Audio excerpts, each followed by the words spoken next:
Assalamu alaikum students. Welcome to another lecture of our CSS English essay lecture series. The topic which we are going to discuss today is how to write an argumentative essay. I have already told you in previous lectures what an argumentative essay is. Basically, it's when you are given a topic, a debatable topic, and you take a stance, you take a position, and then you defend it. So that is basically the crux of argumentative essay.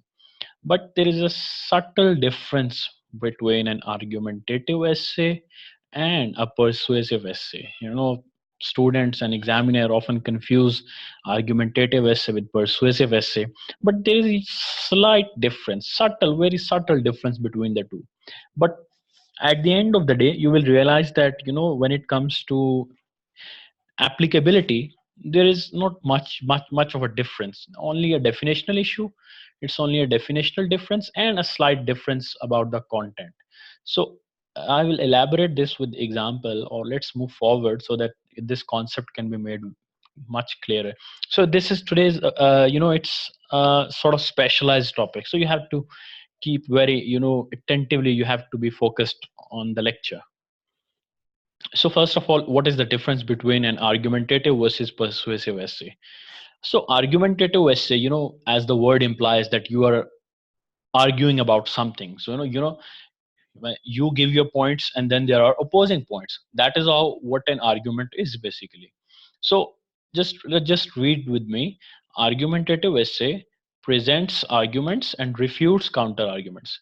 Let's suppose two people are arguing about a thing. So I would be arguing, you know I will be taking a stance and trying to prove my points, and the other person would be taking an opposing stance and would be trying to prove his points. Let's suppose the topic is, once again, I am taking the same topic throughout just to make it easier for you people to follow what are the concepts I'm talking about. So the topic is democracy no more vulnerable in Pakistan? Now let's suppose I'm talking about, I'm taking the side that yes, democracy is no more vulnerable in Pakistan. Now, there would be an opposing side which would be saying that no, democracy is still vulnerable in Pakistan. They might have their own arguments, and their arguments could be as strong as mine.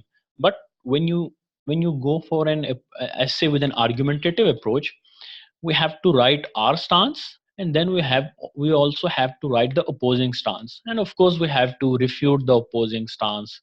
And the whole purpose of this is, presenting an opposing stance and then refuting, is ultimately to strengthen our own argument.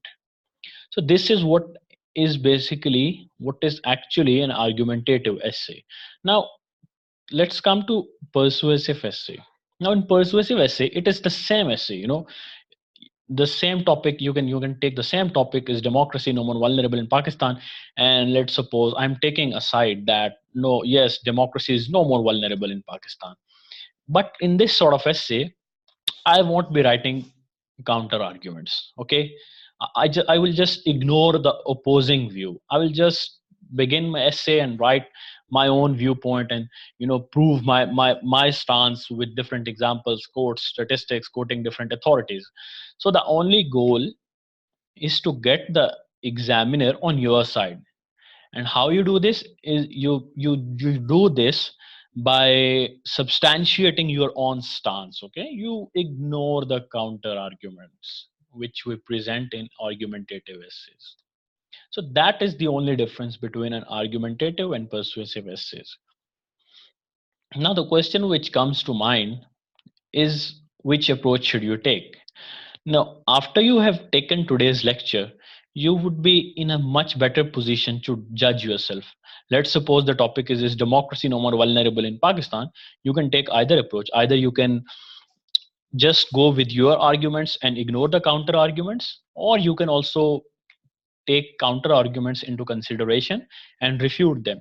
The examiner won't penalize you just because you haven't mentioned counter arguments and refuted them. No, that's not how it works. Now, when you should be using argumentative approach, or in other words, you should be presenting counter arguments and refuting them, is if you have certain criteria.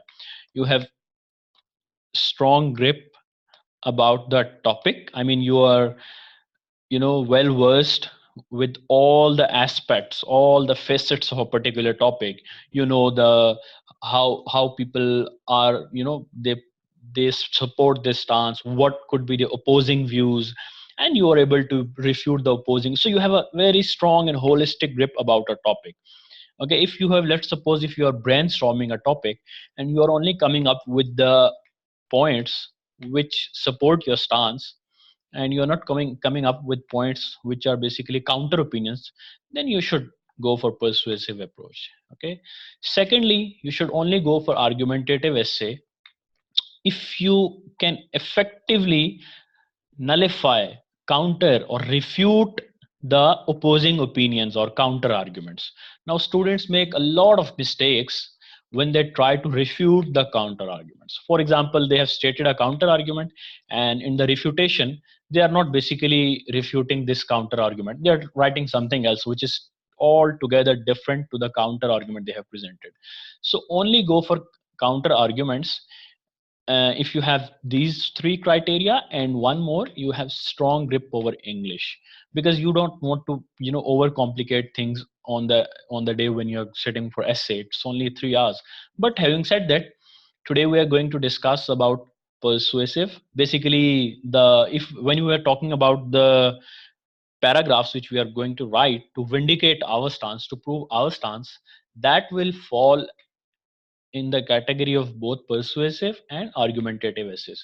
But when we will talk about counter arguments in this lecture, that comes into the domain of argumentative essays.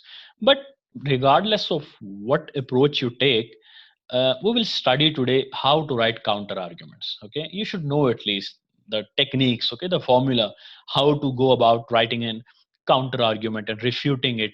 And the ultimate purpose of writing counter arguments is to support your own thesis statement. So let's move on. I hope the difference is obvious and clear to you. But if you have any questions, we can address them at the end of the essay. So argumentation. The aim of writing argumentative essays is to convince or persuade the reader or examiner. Okay, the both in both cases, in by writing an persuasive essay or writing an argumentative essay, the aim, the end result which we want to achieve is to convince and persuade the reader about what? That our stance, our argument, our thesis statement which we have taken is strong. It stands on a strong footing. Okay, it is backed up. It's not just our opinion, but it's backed up by facts and statistics, quotes. So ultimate aim is same of both argumentative essays and persuasive essays. Just a slight, subtle difference about the approach. So one attempts to change the reader's mind and convince the reader to agree with the point of view or claim of the writer. So let's suppose the examiner is of the view that democracy is still vulnerable in Pakistan, and you have taken the stance that democracy is no more vulnerable in Pakistan. Excuse me. So you have to change the examiner's mind and convince him. And how do you convince him? As I have told you earlier, you have to present facts, you have to cite examples, you have to quote different authorities. So excuse me, you use various techniques to convince yourself. So an argumentative essay needs to be highly persuasive and logical. And remember, this holds equally true for persuasive essay, because both are doing the same thing, at a basic level. The difference is that we only include counter arguments in an argumentative essay, while in a persuasive essay there are no counter arguments. So moving on. So these are some key terminologies, and if you note them down, these will help you when we will go on elaborating this lecture. We will go on discussing this lecture. So the first terminology which you need to know is argumentation. Okay, and what is argumentation? The act or process of forming reasons, drawing conclusions, and applying them to a case and discussion. Okay, so these are not in the order which is mentioned here, but just read it and guess what should be the order. Okay, argumentation goes for number 2. That is the order. Now cite here, look at these definitions and let's see what point basically is discussing refutation.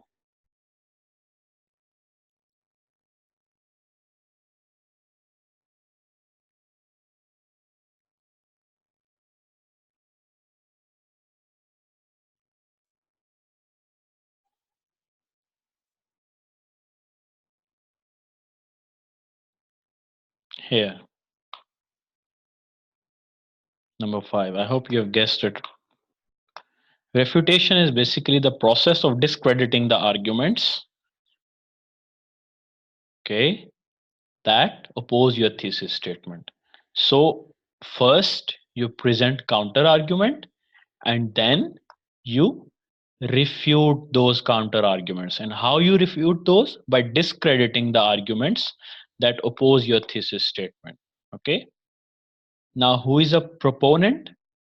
Someone who argues in favor of something, or someone, that is, we could be the proponent. We are defending our thesis statement, our stance, so we are proponents basically. Okay. And who is an opponent? A person who disagrees with something and speaks against it. And what are counter arguments? Number 4, point or statement in opposition to the argument being made in a written document. Okay, so the stance we have taken in the thesis statement and the opinions, the arguments which are against the stance which we have taken, they are called counter arguments. We will denote them with counter arguments. And what are pro arguments? They are basically, yeah, points or statements that support one's ideas or thesis statements. So once again, let's start it with another example. Who is a proponent? Someone who argues in favor of something. And who is an opponent? A person who disagrees with something and speaks against it. Now what is a pro argument? a, it is a point or statement that suppose one's ideas or thesis statement. Now what is a counter argument? It is a point or statement in opposition to the argument being made, that is the stance which we have taken. The opposing stance to our stance is basically called counter argument.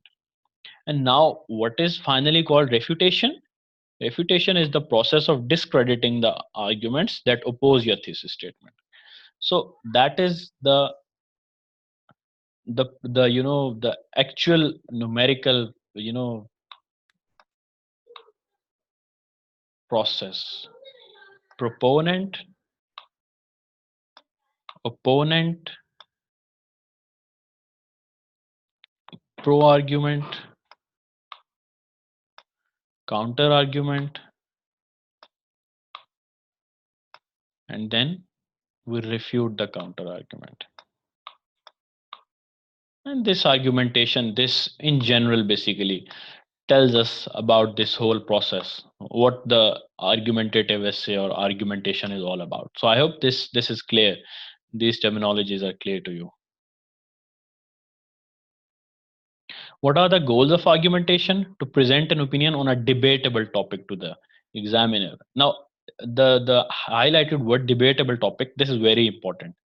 And what we do in our argumentative essay, we explain, clarify, and illustrate that opinion. Okay, with the opinion which is debatable, for example, is democracy no more vulnerable in Pakistan? It is a debatable topic.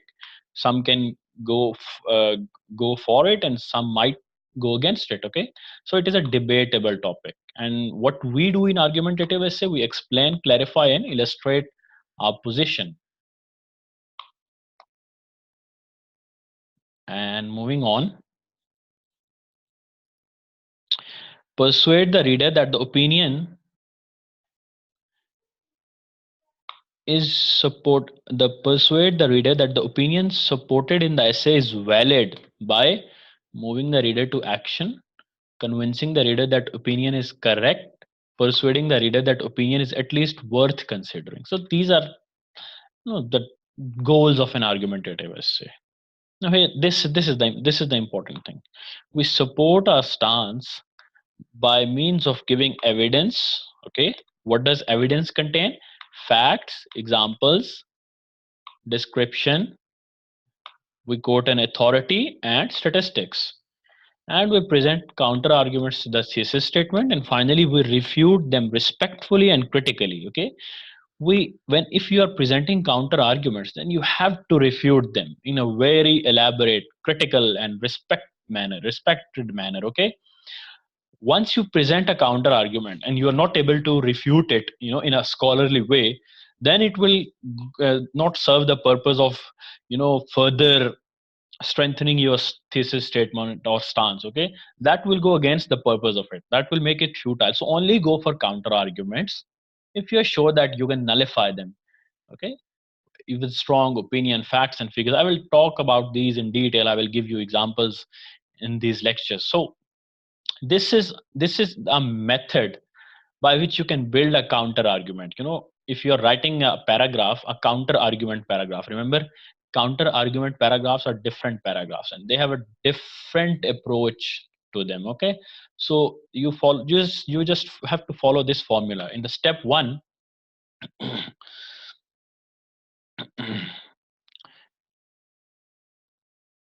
this is your second sentence. Okay, choose one from the below styles. Many people believe. Now this is not your second sentence, this is your first sentence of a counter argument paragraph. You can write that many people believe or argue or feel or think or suppose that. Now here you will be stating the counter argument that democracy is vulnerable. Let's suppose we have taken the stance that democracy is no more vulnerable, but we are writing a counter argument paragraph. So we will state it. The first sentence would be, many people believe that democracy is still vulnerable. Or we can, phrase it, the first sentence of our counter argument paragraph, by writing that it is often thought, supposed that, once again counter argument, democracy is still vulnerable. Or it would be easy to, or one could easily think, believe, imagine that democracy is still vulnerable. Or it might seem, appear, look as if democracy is still vulnerable. So these are just a few examples, four examples of a topic sentence. Okay, in our, remember we discussed that in body paragraph the first sentence is the topic sentence. Now in counter argument paragraph, the first sentence is also a topic sentence, but in that topic sentence you state the counter argument. Okay, that should be the first sentence. In the first sentence you state the counter argument. These are just the four examples, the ways in which you can state the counter argument. There can be many other ways you can introduce a counter argument. Okay, for example, many people believe that running can hurt your joints. Just keep this in mind and we will discuss the next step. Let's suppose we are our thesis statement, our stance is that running is good for, for physical health, but many people believe that running can hurt your joints, so probably you shouldn't go for running, you should go for a jog. Okay, so that could be our thesis statement and this probably could be the counter argument. Now this should be your second sentence. Okay, the previous one was to be your first sentence, this is the second sentence. Follow up with one of your reasons why their reason is wrong. Okay, this is the refutation part. You refute the counter argument. Now how can you do this? How can you phrase the sentence?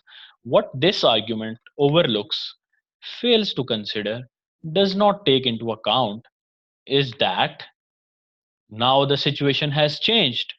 Now there is an independent media which makes democracy no more vulnerable. So now you would be refuting the opposing view. Okay, and how could you phrase the second sentence? By using words like this. You could also say, This view seems, looks, sounds convincing, plausible, persuasive at first, but when we explore it in a bit more detail, we find that this opinion does not hold on its own, because once again the factors that democracy is not vulnerable because of a strong civil society, independent judiciary, and media. Or you could also phrase it or structure it by stating something like, while this position is popular, it is not supported by the facts, it is not logical, it is impractical. Or you could also start by saying, although the core of this claim is valid, it suffers from a flaw in its reasoning. So in the fourth instance, you are basically questioning the reasoning of the counter argument or its application. So there are various ways in which you can counter or nullify a differing opinion or counter opinion, or the opinion which is opposed to your thesis statement. So moving on with the same example, we can say that what this argument overlooks is that there are many ways to help overcome joint pain while still being able to continue running. So here we have refuted the opposing view that some people say that we shouldn't be running, we should just be jogging because running can hurt our joints. But here we have, this is the second sentence of our counter argument paragraph. We have said that what these people overlook is that joint pain can be overcome, okay, through different methods. So we have refuted the argument, counter argument. More on counter arguments in a separate lecture. Okay, this is the same lecture which I was talking about. Okay, so I hope you have got a picture of how to structure a counter argument. We'll be discussing these. Yes, this is the sample introductory paragraph of a argumentative essay. Remember, this is just a sample. You can have your own. You can start it in your own way. Okay, so let's suppose the topic is advertising manipulates viewers. Just read the line in this color. In the simplest form, advertising can be defined as a kind of message or transmission that is designed to promote a product. Now we have basically defined what an advertising is. Okay, now advertising is our main topic, and our thesis statement, which will define the scope of our essay, which will define the stance which we are taking, is this part, the second part. That is, it manipulates the viewers. Either it manipulates or not. We are going to take one stance, and here we will take the stance that yes, it manipulates the viewers. So we have started the introductory. Remember, this is the introductory paragraph of our essay. We have started by defining what is advertising. Then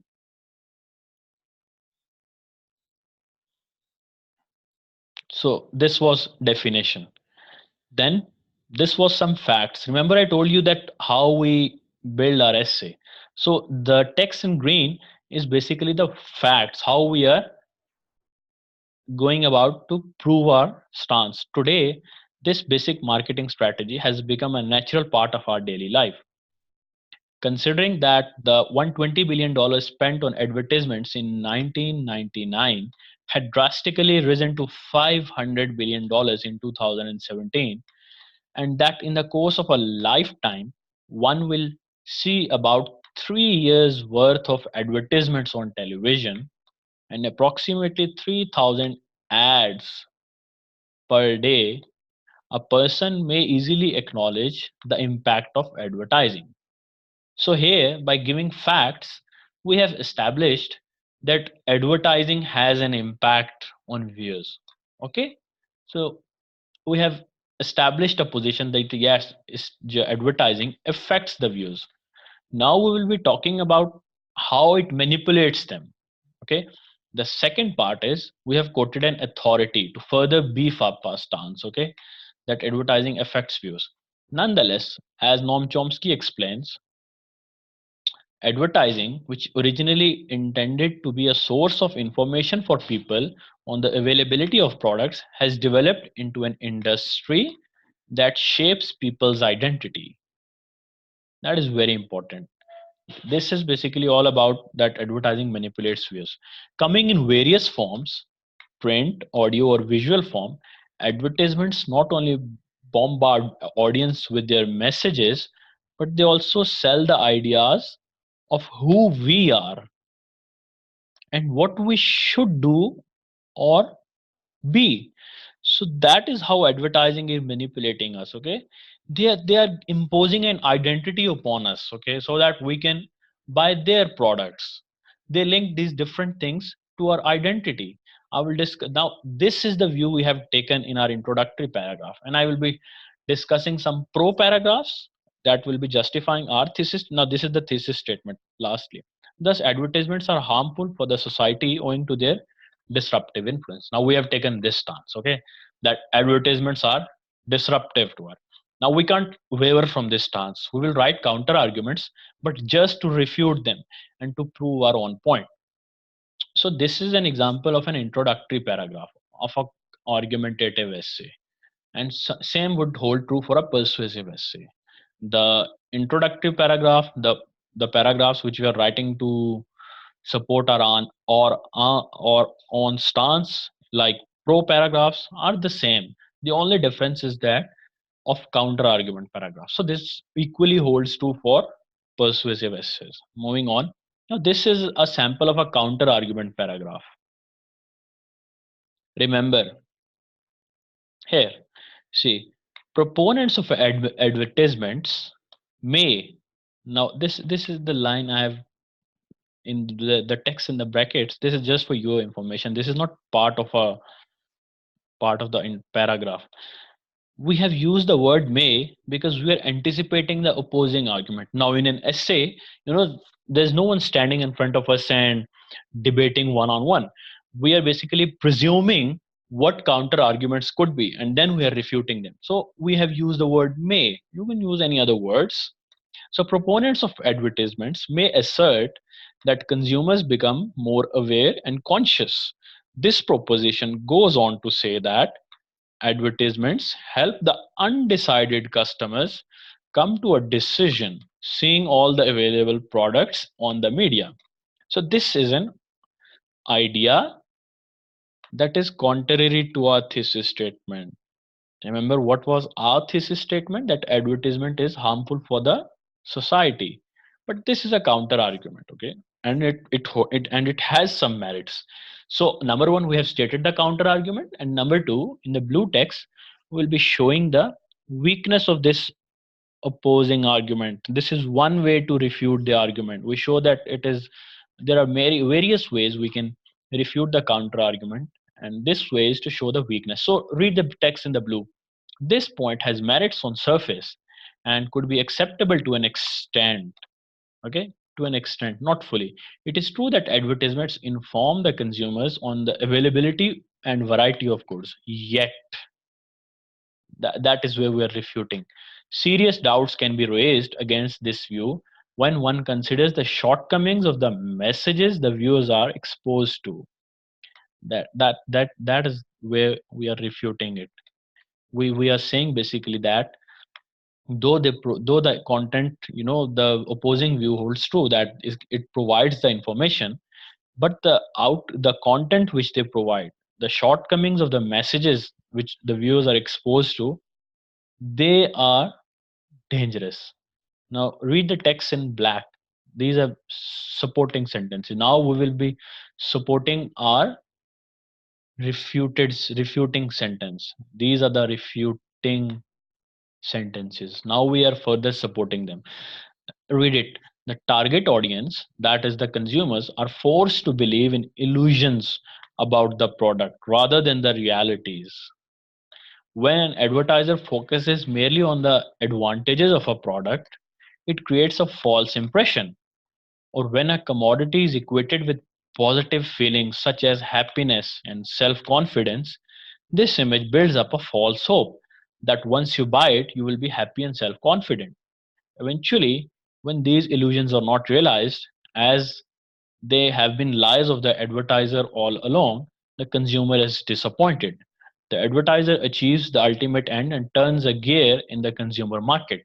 But it is a deception that is ethically unacceptable. Consequently, the advertiser not only pushes the public deeper into consumption, but also disillusions it with false messages. Hence, it can be concluded that advertisements are detrimental. So, here, once again, we have validated our thesis statement, and we have given supporting sentences.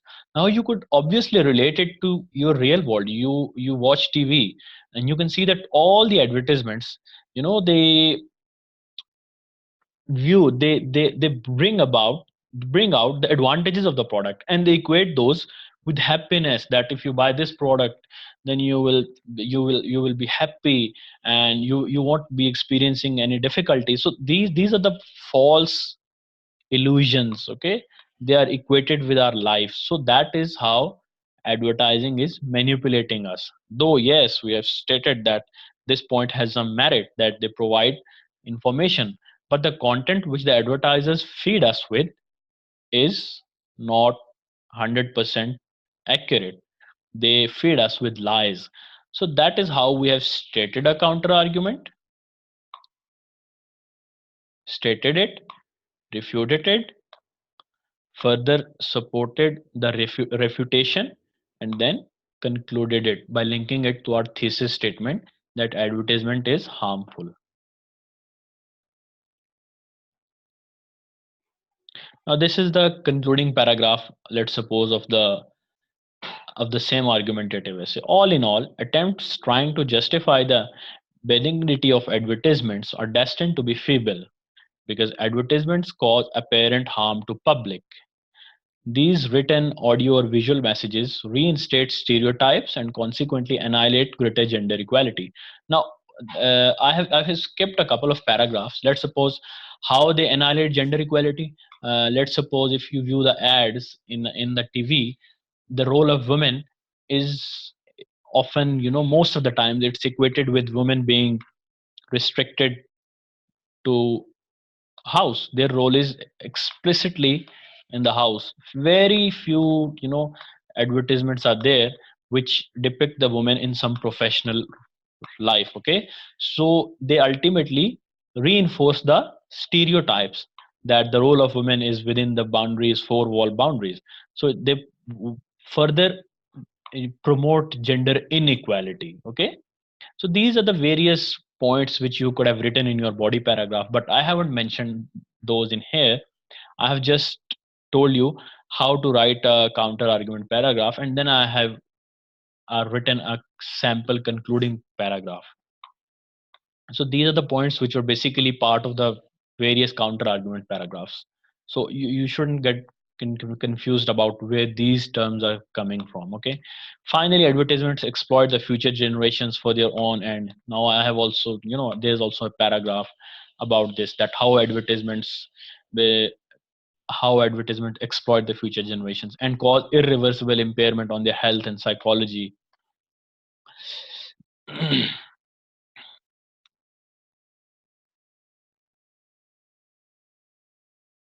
Here, this is basically link signaling the conclusion, okay? The red, all in all, this is signifying that our essay is coming to an end, okay? We are going to a conclusion, and these statements, these are summary of the main points, summary of the body paragraphs which we have written, and this is an opinion of an authority which is an expert on the area of advertisements and the harmful effects of advertisements, okay? Bernhardt, okay?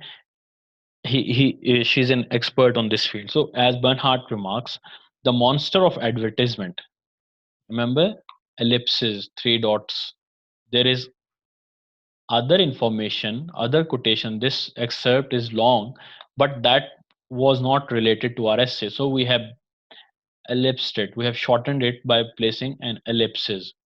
I've discussed this in some lectures. Some of you might have listened to that lecture and some of you not, but we use this to cut out that part of the quotation which is not relevant to our essay. So the monster of advertisement is a sort of octopus with immeasurable tentacles, the tentacles, the various feet it has.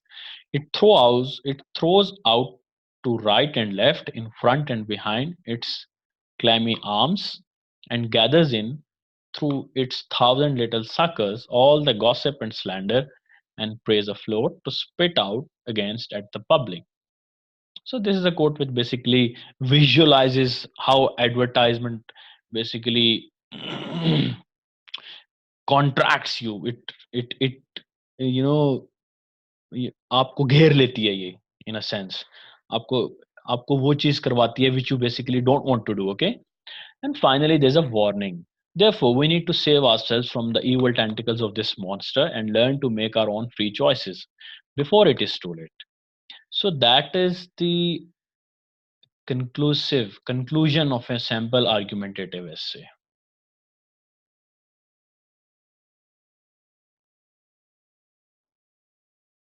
So this is just go through it. This is not very important.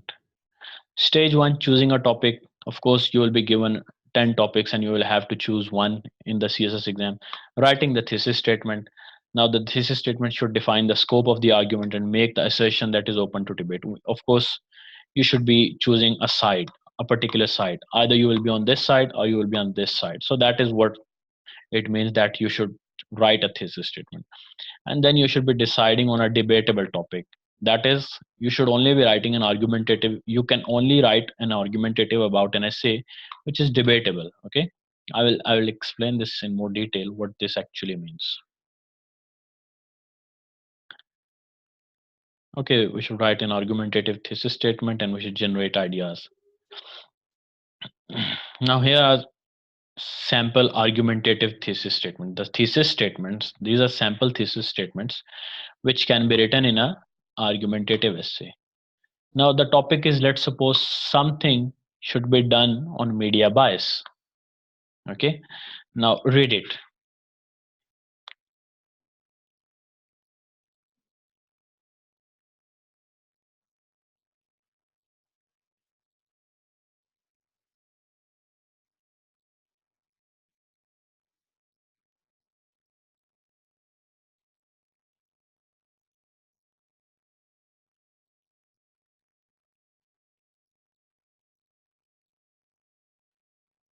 So presuming that you have read it, now what is the flaw with this particular thesis statement?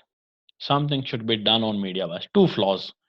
Number one, it doesn't state clearly the writer's idea. I mean, what is that something that should be done, and who should do it? These are the things which are missing. So this could have been a debatable topic. Okay, that something should be done on media bias, but the thesis statement which the aspirant has produced is faulty. Okay. Now once again, a thesis statement of an argumentative essay. CNN is the best TV channel. Now, what this thesis statement, what are the flaws in this thesis statement? This is not an effective thesis statement. Why? This sentence is not debatable as it involves personal choice or preference. Now, you have stated that CNN is the best TV channel. Okay. Now, this is your personal choice, preference. Okay. Once you have established that CNN is the best TV channel, then you have stated your personal preference or your prejudice. So this is not a debatable thesis statement. Okay. Now moving on. There are three ways of media censorship. Now read this. This is not an argumentative thesis statement. Okay. This is a thesis statement. This is a good thesis statement because the examiner knows after reading this that you are going to discuss three ways. Okay. To counter you are going to discuss three ways of media censorship. That is how we can censor the media. But this is not an argumentative thesis statement because the aim of the writer is at listing the types of media censorship. Therefore, the writer's purpose of writing this essay is not to persuade the writer but to give information. Also, the ways of media censorship are not open to debate, thus not suitable for argumentation. So, in this essay, the aspirant would simply be giving out the ways about media censorship. He won't be talking or arguing about whether there should be media censorship or not. Okay, that if that was the thesis statement, then it could have been an effective thesis statement. But no, that is not the case. In the essay, he's going to discuss about 3 ways in which media censorship can be done. So this is not an argumentative. This is a descriptive thesis statement.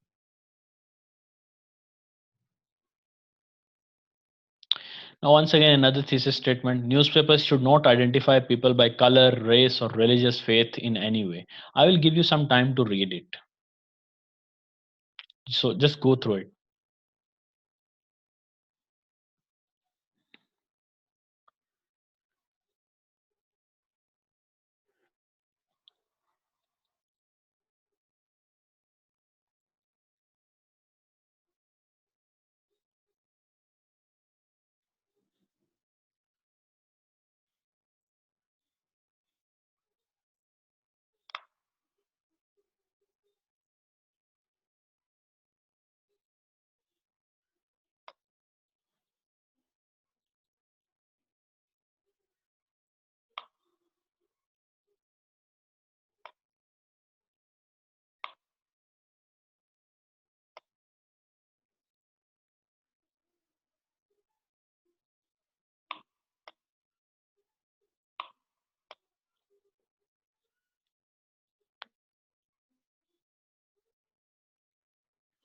So why this is an effective thesis statement?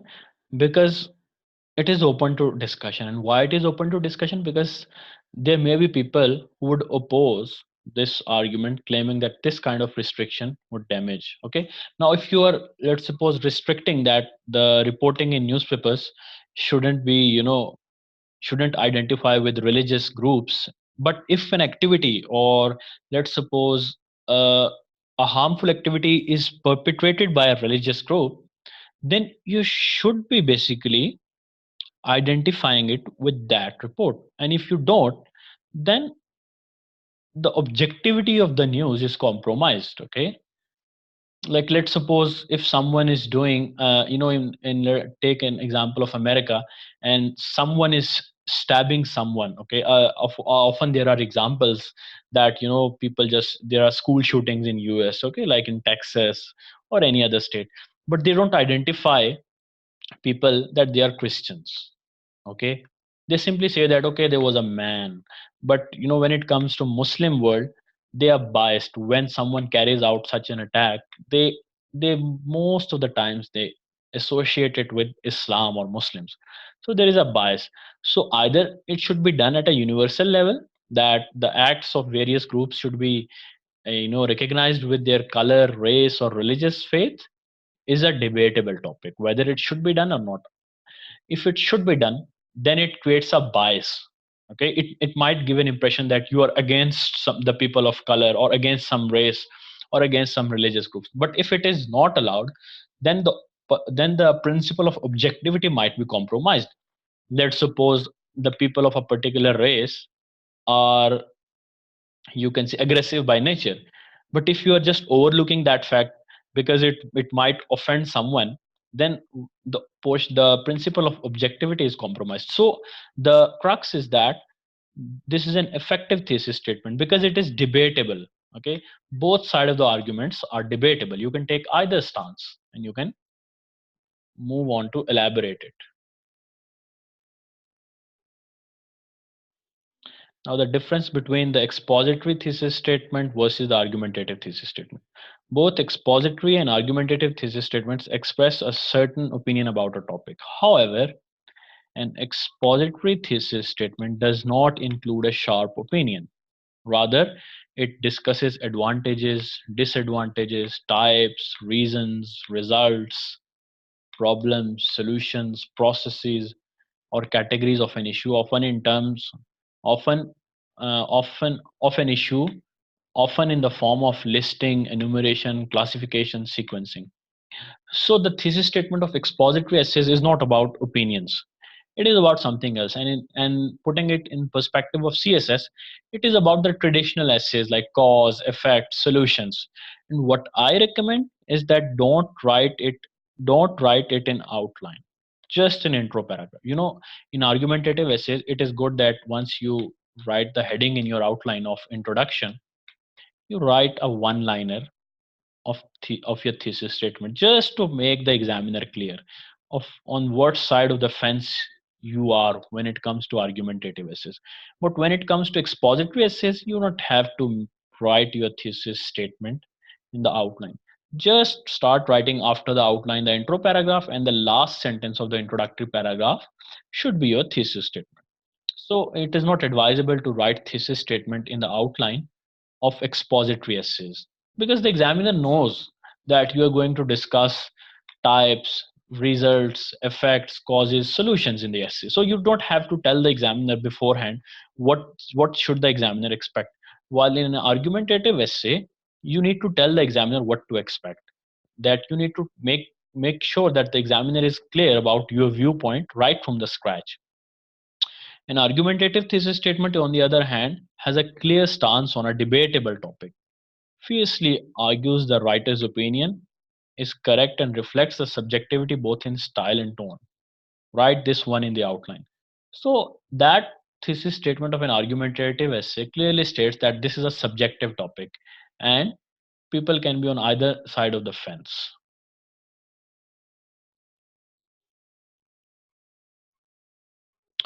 So once again, there are three main reasons why the media manipulates the reasons. This is not an argumentative thesis statement. Okay, this is an expository thesis statement, because the essay would be stating the reasons, the three main reasons why media manipulates the news. It is not about an argument that whether media manipulates the news or not. No, the thesis statement is about the three main reasons. So we would be discussing 3 minutes. So this is not a thesis statement of an argumentative essay. This is a thesis statement of an expository essay. The media should not manipulate the news in any way. Now, this is an acceptable argumentative thesis statement. Once again, read the thesis statement. The media should not manipulate the thesis statement in any way. Not. Now, I could say that it should. So that makes it a debatable topic and hence a debatable and argumentative thesis statement. Okay.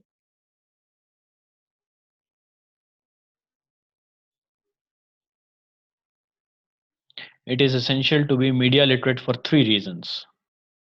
Now, this is also an example of an expository thesis statement. Although the word includes essential, but when we state that one should be media literate for 3 reasons, then the examiner expects that the aspirant is going to write about 3 reasons. The essay is about 3 reasons why people should be media literate. It's not about whether they should be media literate or not. Okay, so it makes it an expository thesis statement and not an argumentative thesis statement.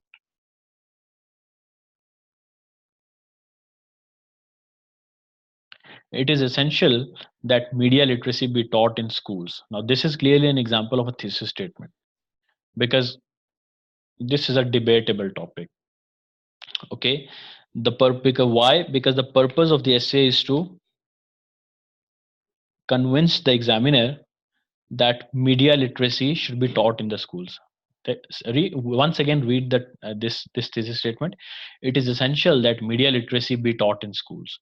Now, one can say that no, media literacy has nothing to do with nothing to do at the school level. So this is a debatable topic, and then it is a argumentative thesis statement. So why I am showing you these examples is because when you write the thesis statement of an argumentative essay, it should be a thesis statement which looks like an argumentative essay. Like, let's suppose the topic is democracy no more vulnerable in Pakistan, and in that essay I should also be writing the recommendations to make democracy to more effective or more strengthened. But how I will end my introductory paragraph is not by stating that the democracy can be strengthened in 3 ways or 4 ways. No, I will be ending my introductory paragraph by stating that democracy is no more vulnerable in Pakistan because of factors like strong media, independent judiciary. Although the last part of my actual essay would be about recommendations, but my thesis statement can never be about the recommendations, because the crux of my essay would be that is democracy vulnerable or not. So this is why I'm showing you the difference about expository and argumentative thesis statements. On the whole, while writing argumentative thesis statements, be sure to have a debatable topic. State your claim and stance as strongly as possible. Sorry. And make the reader understand that your aim is to persuade, then only to inform. Once again, the things we have discussed. So, generating ideas, brainstorming, that is the crux of it. You brainstorm ideas about the points, about the pro arguments which are in your favor, and then you also brainstorm about the opposing arguments.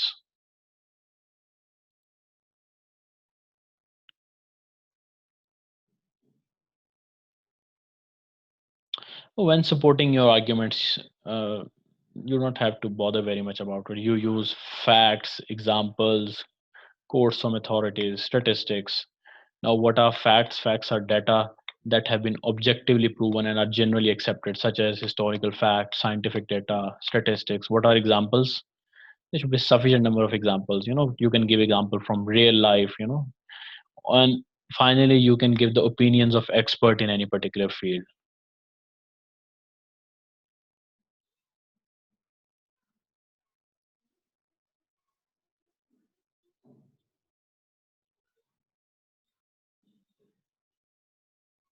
Moving on.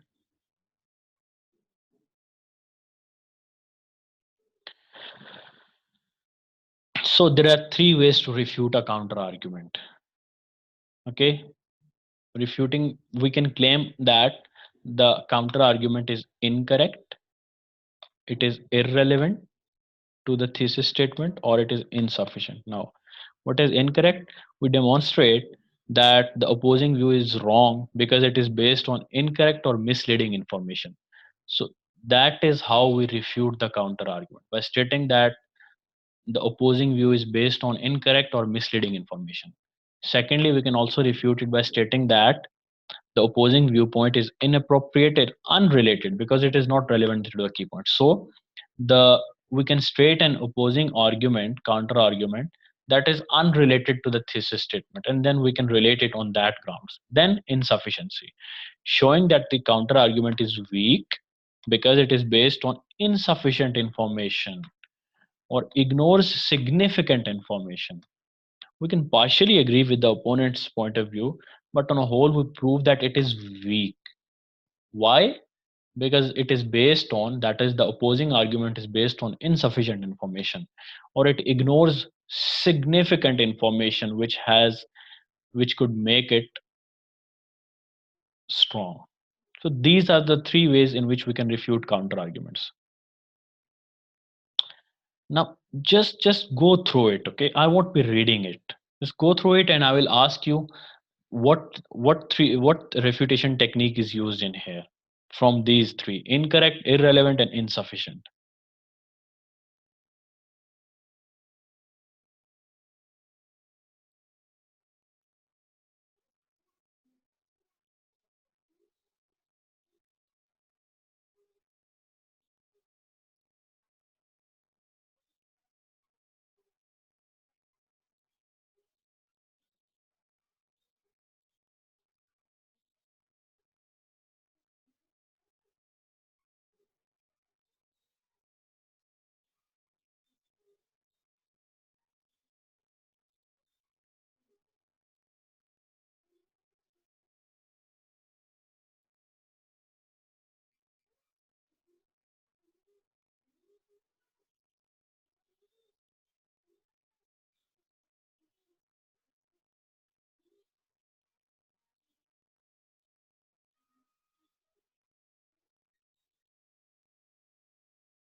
So, assuming that you have read the paragraph, you know the counter argument is that some people claim that censorship controls the way people think and feel, and that is basically that contradicts the ideals of democracy.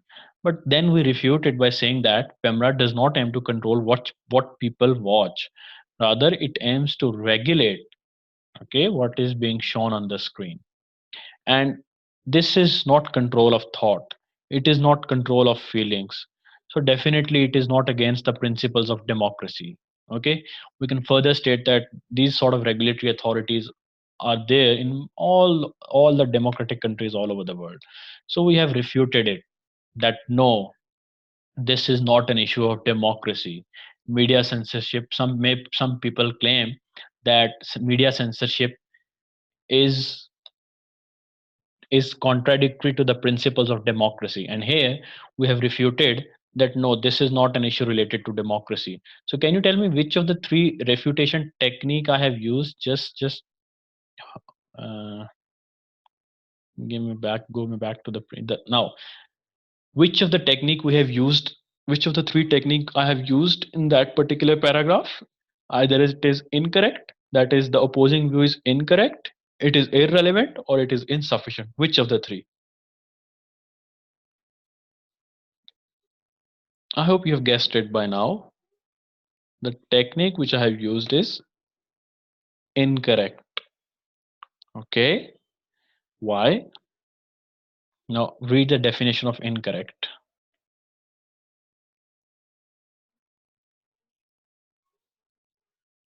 It is based on incorrect or misleading information. And what does information is?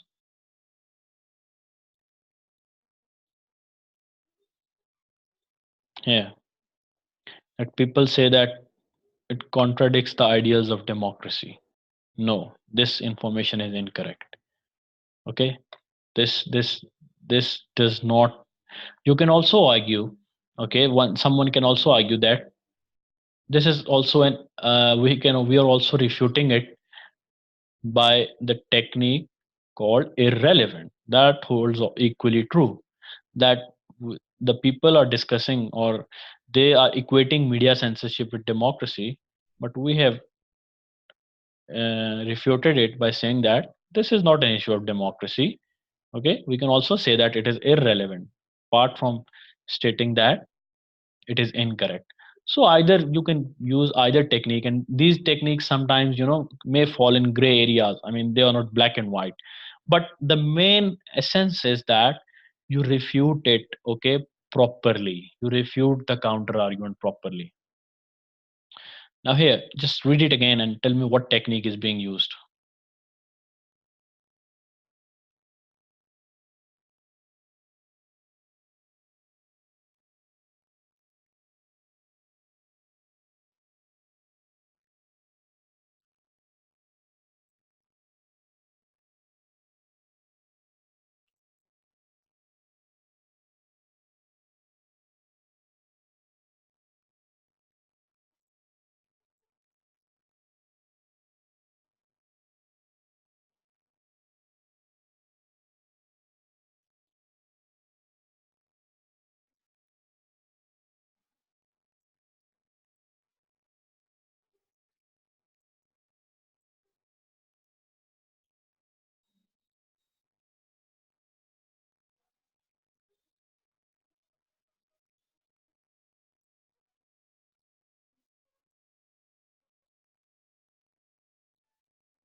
So assuming that you have read the paragraph, why that which technique we have used? We have used the technique that the counter argument is insufficient. Why? Because some people say that the decisions which Pamela takes are subjective. Yes, this sometimes might be subjective, but they are insufficient to refute overall the stance that there shouldn't be any media censorship. Why? Because overall this type of interference helps control possible chaos in the society. It prevents us from moral deterioration. Okay, so it is insufficient counter argument. It is right to a some extent, we have acknowledged that, but it doesn't justify that there shouldn't be any regulation. Okay, there shouldn't be any censorship. No, it is insufficient. It doesn't lend credence to the fact that the whole concept of media censorship should be discarded. So we have refuted it on the grounds that the evidence or the point of view is insufficient. Read it once again.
Supposing that you have read this paragraph, now why is the technique we have used is irrelevant? The technique we have used in this paragraph is irrelevant because the opposing view says that regardless if you censor the media, the censor the TV programs, people can watch the movies. They basically, the opposing view puts forward a stance that people can, they have alternatives. They can watch the horror movies, let's suppose, on CDs.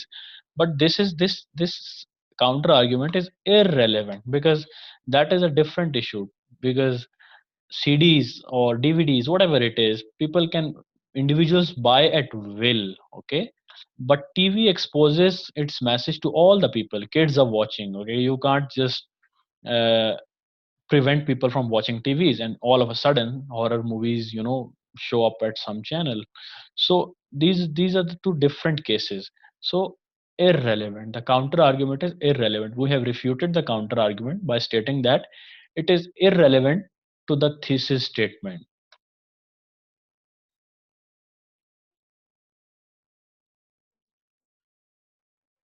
So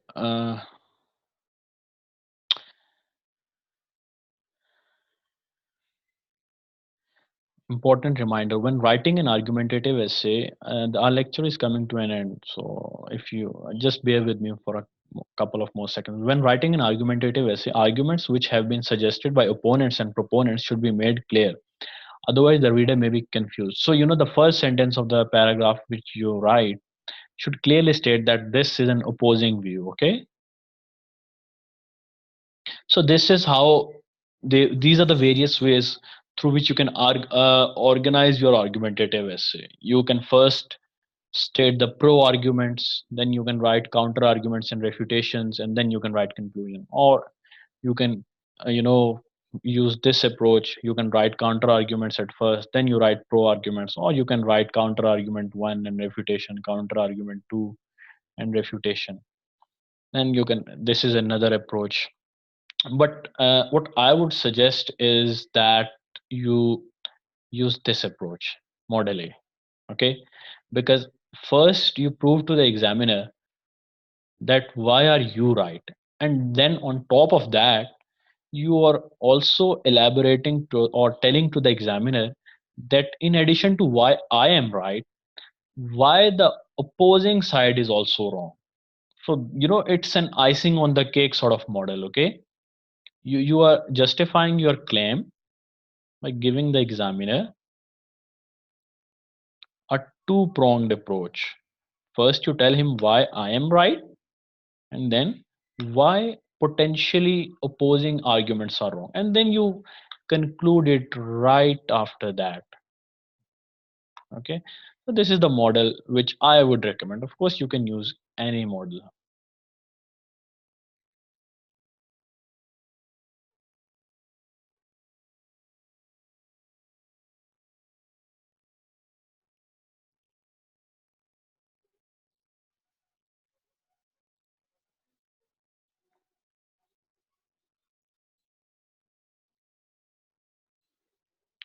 So the common errors which students make while writing counter arguments: the refutation does not refute the counter argument. In other words, the refutation is irrelevant to the counter argument. For example, let's suppose the thesis statement is that the medium of university education should be Urdu. Now that is our stance. Okay, that in universities the medium of education should be Urdu.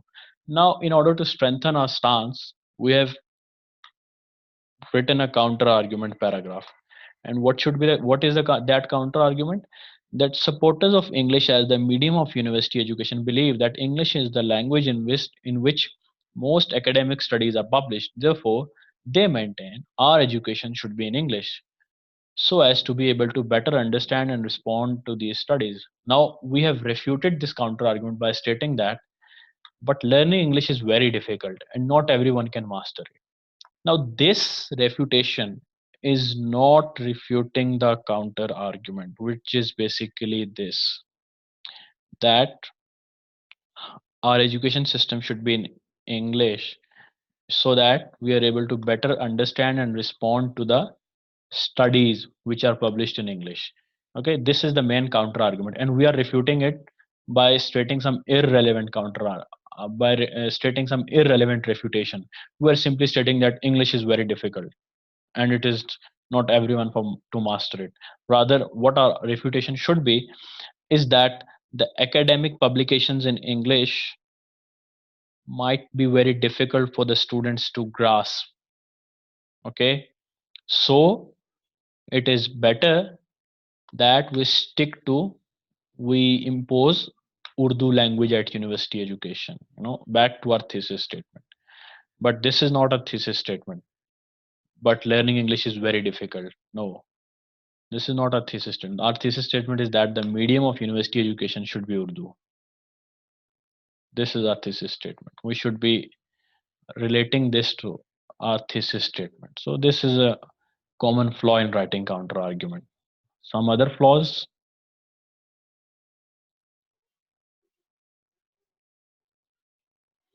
the I just don't you don't have to just read this slide. I'm just going to tell you orally what this means is that sometimes students have written a pro argument, okay, in pro argument about their thesis statement, and then when they write a counter argument and when they try to refute it, they are basically stating a pro argument which they have already mentioned in a body paragraph. So that creates a repetition. For example, let's suppose this is a pro argument. Okay, here this is a pro argument.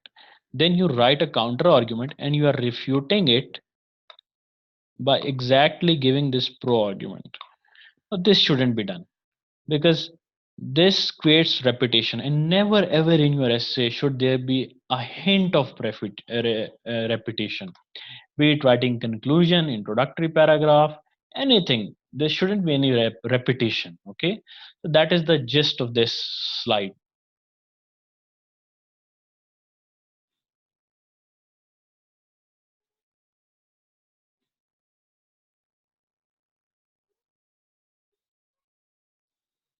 Okay, the final tips of an argumentative essay: find a debatable topic, Word your thesis carefully to provoke thought or action. Do research, make a pro con chart, outline your arguments so that they are focused and organized, anticipate objections and differing views, support all your claims, avoid logical fallacies. You can read it just. So today's lecture, I hope today's lecture was useful, and I will just repeat what was discussed today at a very broad level. Today we discussed what is the difference between an argumentative essay and a persuasive essay. You know, in persuasive essays we don't write counter arguments, and in argumentative essays we write counter arguments. But the reason for writing counter arguments is to further support our stance. And how do we do that? We nullify the opposing stance, opposing view, by giving different facts, figures.